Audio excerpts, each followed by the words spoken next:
नाजरीन, इस वीडियो में टोटल 8 रिडल्स हैं। कुछ रिडल्स इजी हैं जिनके लिए आपको 15 या 20 सेकंड्स का टाइम दिया जाएगा, और कुछ रिडल्स काफ़ी मुश्किल हैं जिनके लिए आपको 40 सेकंड्स का टाइम दिया जाएगा। इन 8 रिडल्स में से अगर आपने 5 रिडल्स हल कर दी तो समझ लीजिएगा कि आपके जिस्म का ये वाला हिस्सा बड़ी अच्छी तरह काम कर रहा है। इससे पहले कि मैं दुरुस्त आंसर बता दूं, आप हर पहेली के बाद वीडियो पॉज करके अपना आंसर कमेंट सेक्शन में ज़रूर बताइएगा। अगर आप इस चैनल पर नए हैं तो मज़ीद रिडल्स के लिए चैनल को सब्सक्राइब कर लीजिए, और इसके अलावा अगर आपको कोई रिडल समझ ना आए तो बेशक वीडियो बैक करके अच्छी तरह समझ लीजिएगा और फिर जवाब दीजिएगा। तो आइए देखते हैं कि आप 5 रिडल्स हल कर पाते हैं या नहीं। सरफराज अपने एक दोस्त के साथ बैठा टीवी देख रहा था। रात की खबरों के बाद मौसम का हाल बताया गया। न्यूज़ कास्टर ने कहा, इस वक्त शदीद बारिश हो रही है, 2 दिन तक बारिश रहेगी, लेकिन 72 घंटों के फ़ौरन बाद सूरज निकल आएगा और अगला पूरा हफ्ता मौसम खुशगवार रहेगा। सरफराज ने अपने दोस्त से कहा कि क्या बकवास है, आज भी गलत खबर दी। अब सरफराज ने बिल्कुल ठीक कहा था। आप बताइए कि सरफराज ने कैसे गैस किया कि खबर बिल्कुल गलत है। टाइम स्टार्ट करते हैं।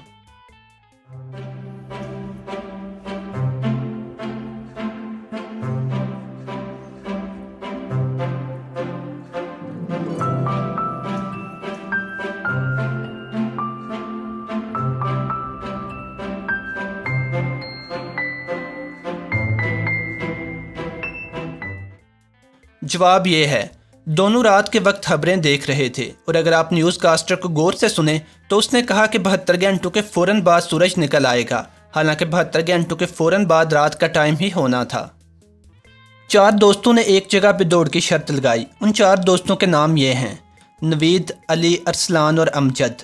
अब दौड़ के बाद नवीद कहता है कि अरसलान मुझसे आगे था और उसके और मेरे दरमियान सिर्फ एक बंदे का फासला था, और जो अमजद था वो ना तो आखिरी नंबर पे था और ना ही पहले नंबर पे था। नवीद ने मज़ीद कहा कि अरसलान दूसरे नंबर पे नहीं था।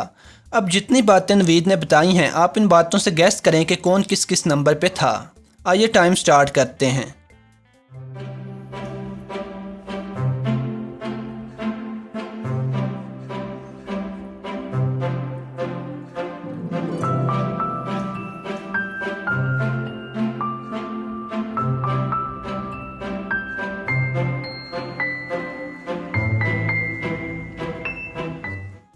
जवाब ये है, अरसलान पहले नंबर पे था, अमजद दूसरे नंबर पे था, नवीद तीसरे नंबर पे था और अली चौथे नंबर पे था।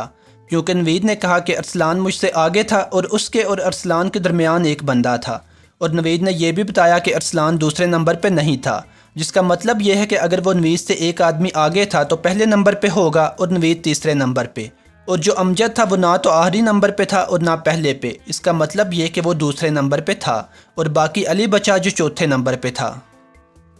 2 भाई इकट्ठे बैठे एक इंतहाई डरावनी मूवी देख रहे थे। अचानक छोटे भाई को नींद आ गई और वो वहीं सो गया। ख्वाब में उसने देखा कि बिल्कुल वही वैम्पायर जो मूवी के अंदर थी उसका पीछा कर रही है ताकि उसे मार सके या उसका खून पी सके। लिहाजा उसने अपने आप को एक अलमारी के अंदर छुपा लिया जहाँ बिल्कुल खामोशी थी, और उसे अपने दिल की धड़कनों के सिवा कुछ सुनाई नहीं दे रहा था। वो इंतहाई खौफजदा हो गया कि पता नहीं किस लम्हे अलमारी का दरवाज़ा खुलेगा और वो वैम्पायर उसे पकड़ लेगी। अब इतनी देर में मूवी ख़त्म हो गई और उसके बड़े भाई ने सोचा कि वो अपने भाई को जगा दे ताकि उसका भाई बेड पे जाके सो जाए। लिहाजा उसके बड़े भाई ने उसे कंधे से पकड़ के हिलाया। इस अचानक हाथ लगने का शॉक इतना ज़्यादा था कि छोटे भाई को अचानक हार्ट अटैक हुआ और वो वहीं मर गया। अब आप ये बताइए कि क्या ये कहानी सच्ची हो सकती है या नहीं। आपका जो भी जवाब हो उसकी वजाहत भी कमेंट सेक्शन में कर दीजिएगा। टाइम स्टार्ट करते हैं।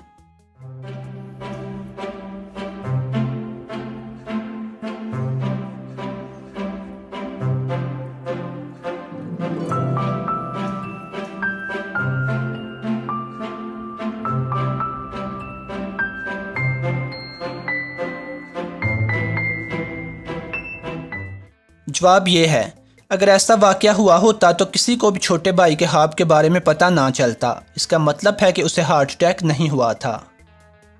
आपके पास 2 बर्तन हैं, एक में 9 लीटर पानी आता है और एक में 4 लीटर। अब मसला यह है कि आपको 6 लीटर पानी की ज़रूरत है जो आप अंदाजे से नहीं ले जा सकते, और आप इस वाटर टैप में से जितना पानी चाहें इस्तेमाल कर सकते हैं। आपसे सवाल यह है कि आप इन 2 बर्तनों को इस्तेमाल करते हुए कैसे 6 लीटर पानी मुहैया करेंगे। टाइम स्टार्ट करते हैं।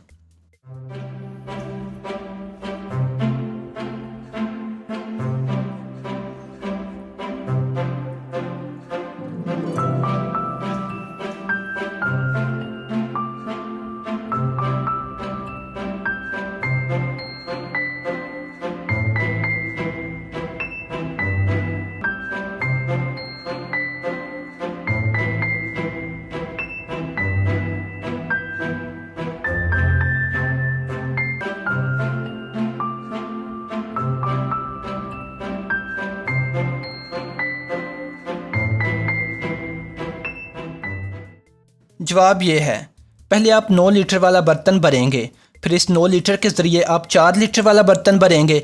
इस तरह इस बर्तन में आपके पास 5 लीटर बाकी रह जाएगा। आप इस 4 लीटर को गिरा देंगे और दोबारा इस बर्तन की मदद से 4 लीटर वाला बर्तन भरेंगे। इस तरह इस बर्तन में बाकी सिर्फ 1 लीटर रह जाएगा।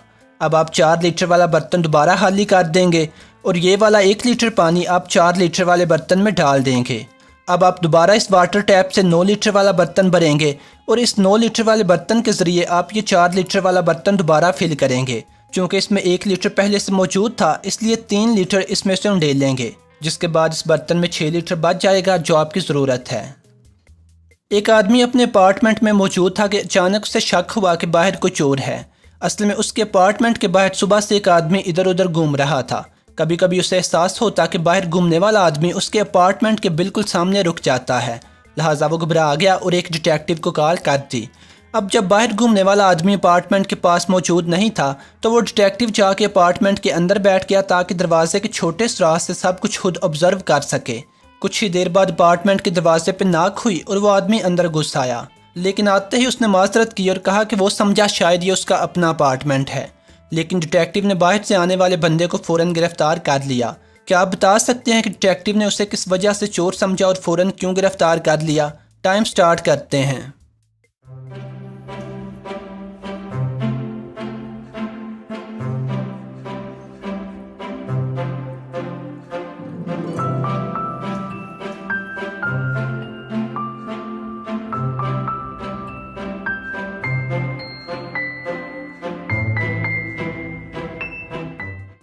जवाब ये है, कोई बंदा अपने अपार्टमेंट में आने से पहले दरवाज़ा क्यों नॉक करेगा, लेकिन उस आदमी ने पहले नॉक किया था।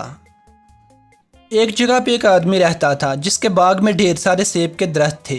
एक दिन उसने सोचा कि वो अपने कुछ सेब बादशाह के लिए गिफ्ट के तौर पे लेके जाएगा, जिसके लिए वो बादशाह के महल जा पहुंचा। अब बादशाह के कमरे में जाने के लिए 7 दरवाज़ों से गुजरना पड़ता था और हर दरवाजे के बाहर एक चौकीदार खड़ा था। जब सेबों वाला आदमी पहले चौकीदार के पास पहुंचा तो चौकीदार ने कहा कि वो उसे तब भी गुजरने देगा जब वो अपने आधे सेब उसे देगा। सेबों वाले आदमी ने कहा कि ठीक है, लेकिन उन आधे सेबों में से तुमने एक सेब मुझे वापस करना है। चौकीदार ने उसकी बात मान ली।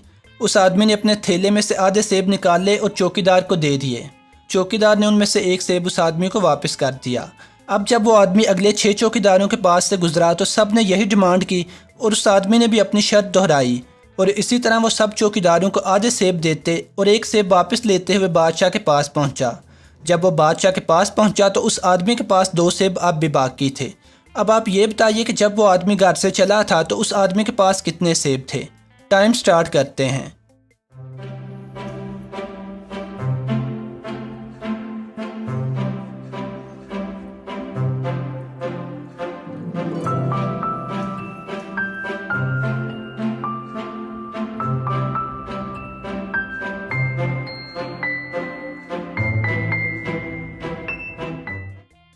जवाब ये है, उस आदमी के पास टोटल 2 सेब थे। आधे सेब देने के बाद उसे एक सेब वापस मिल जाता था। एक बंदे को 3 खजाने के बैग गिफ्ट मिलते हैं। उनमें से एक बैग के ऊपर गोल्ड, दूसरे बैग के ऊपर सिल्वर और तीसरे बैग के ऊपर डायमंड्स लिखा हुआ है। अब असल में इन तीनों बैगों के ऊपर जो लेबल हैं वो गलत हैं, यानी जो बैग के ऊपर लिखा हुआ है बैग के अंदर वो चीज़ नहीं है बल्कि कोई और चीज़ है। अब इस आदमी के आगे शर्त रखी गई कि वो सिर्फ एक बैग के अंदर देख सकता है कि उसमें क्या है और इस बेस पे उसने बाकी 2 बैगों के बारे में सही अंदाज़ा लगाना है कि उनमें क्या क्या है। अब आप ये बताइए कि आदमी किस बैग के अंदर देखेगा और कैसे अंदाज़ा लगाएगा कि बाकी 2 बैगों के अंदर क्या क्या है? टाइम स्टार्ट करते हैं।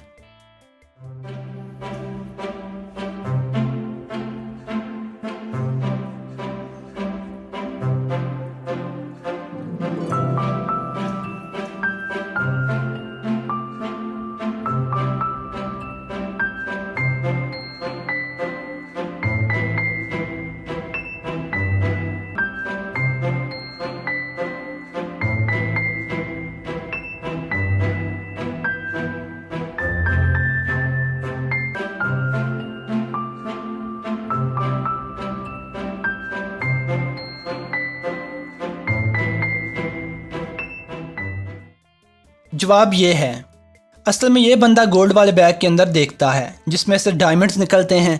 अब 2 बैग बाकी रह गए, एक जिस पे सिल्वर लिखा हुआ है और दूसरा जिस पे डायमंड्स। अब देखा जाए तो डायमंड्स इस आदमी को गोल्ड वाले बैग के अंदर पहले ही मिल चुके हैं, जिसका मतलब है कि बाकी 2 बैगों में सिल्वर और गोल्ड होंगे। अब चूंकि हर बैग का लेबल गलत है और बाकी ये 2 बैग बचे हैं और डायमंड्स तो उससे पहले ही मिल चुके हैं, लिहाजा इस सिल्वर वाले बैग में डायमंड्स नहीं हो सकते, गोल्ड ही होगा। और डायमंड्स वाले बैग में सिल्वर ही होगी क्योंकि सिल्वर गोल्ड वाले बैग में नहीं थी। इस पहेली के और भी जवाब दुरुस्त हो सकते हैं, जैसे अगर हो सकता है कि आपने इसे हल करते हुए फ़र्ज़ किया हो कि आदमी पहले सिल्वर वाले बैग में देखता है और बाकी 2 बैगों के साथ वही तरीका दोहराता है जो मैंने बताया है, तो जाहिर है आपका जवाब भी दुरुस्त होगा। फ़र्ज़ करें कि एक बैग में 5 टोपियाँ हैं, जिनमें 3 टोपियों का रंग रेड है और 2 का ब्लैक है, और करीब 3 बंदे रेत में दंस गए हैं जिनकी सिर्फ गर्दनें ही रेत से ऊपर हैं, और ये तीनों बंदे एक लाइन में हैं। इनमें से कोई भी गर्दन घुमाकर अपने से पिछले वाले को नहीं देख सकता, ताहम अगले वाले को देखा जा सकता है। अब एक बंदा आता है और इस बैग में से एक एक टोपी तीनों के सर पे पहना देता है।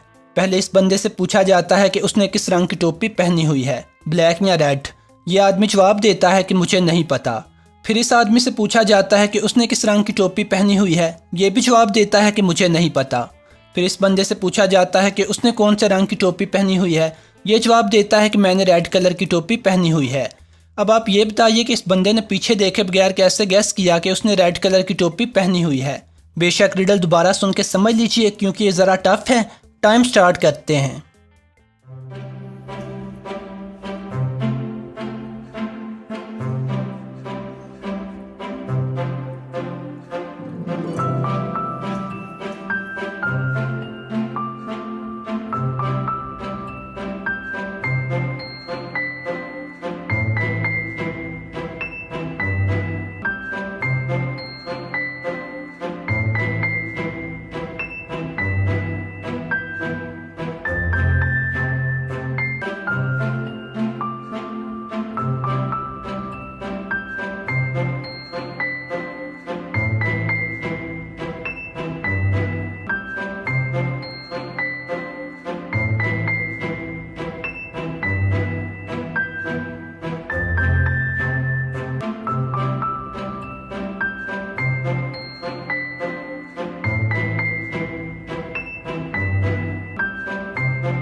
जवाब ये है, चूँकि बैग में 2 टोपियाँ ब्लैक थीं और 3 रेड, अगर इन 2 बंदों ने ब्लैक टोपियाँ पहनी होती तो ये आदमी बता देता कि उसके सर पे रेड टोपी है, लेकिन वो नहीं बता सका, जिसका मतलब ये है कि इन दोनों में से एक ने रेड और एक ने ब्लैक पहनी हुई है।